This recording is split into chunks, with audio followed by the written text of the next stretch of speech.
اعوذ باللہ من الشیطان الرجیم بسم اللہ الرحمن الرحیم۔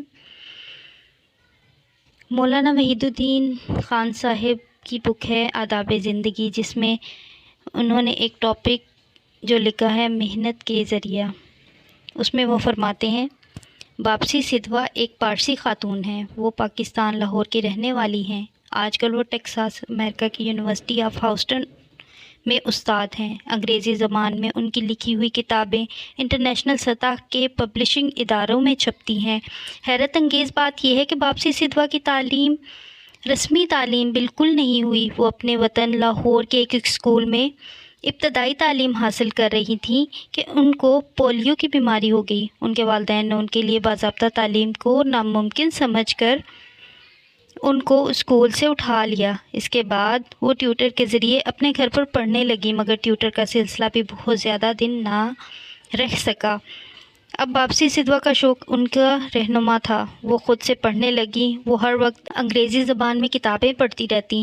اپنے الفاظ میں وہ کبھی سیر نہ ہونے والی قاری بن گئیں۔ آخر انہوں نے اپنی محنت سے یہ درجہ حاصل کر ہی لیا۔ وہ انگریزی میں مضامین لکھنے لگیں، مگر 2 سال تک یہ حال تھا کہ انہیں اپنے بھیجے ہوئے مضامین کے جواب میں صرف انکاری تحریریں ملتی تھیں۔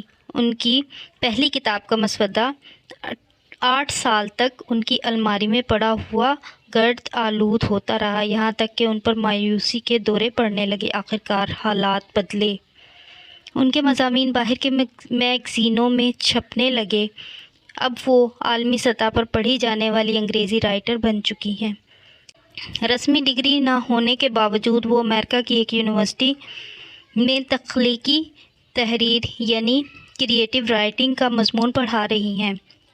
حقیقت یہ ہے کہ تمام علوم محنت کی درسگاہ میں پڑھائے جاتے ہیں۔ تمام ترقیاں محنت کی قیمت دے کر حاصل ہوتی ہیں، اور محنت وہ چیز ہے جو ہر آدمی کو حاصل رہتی ہے، حتیٰ کہ اس آدمی کو بھی جس کو بیماری نے معذور بنا دیا، جو کالج اور یونیورسٹی کی ڈگری لینے میں ناکام ثابت ہوا ہو۔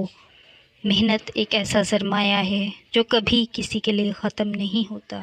شکریہ۔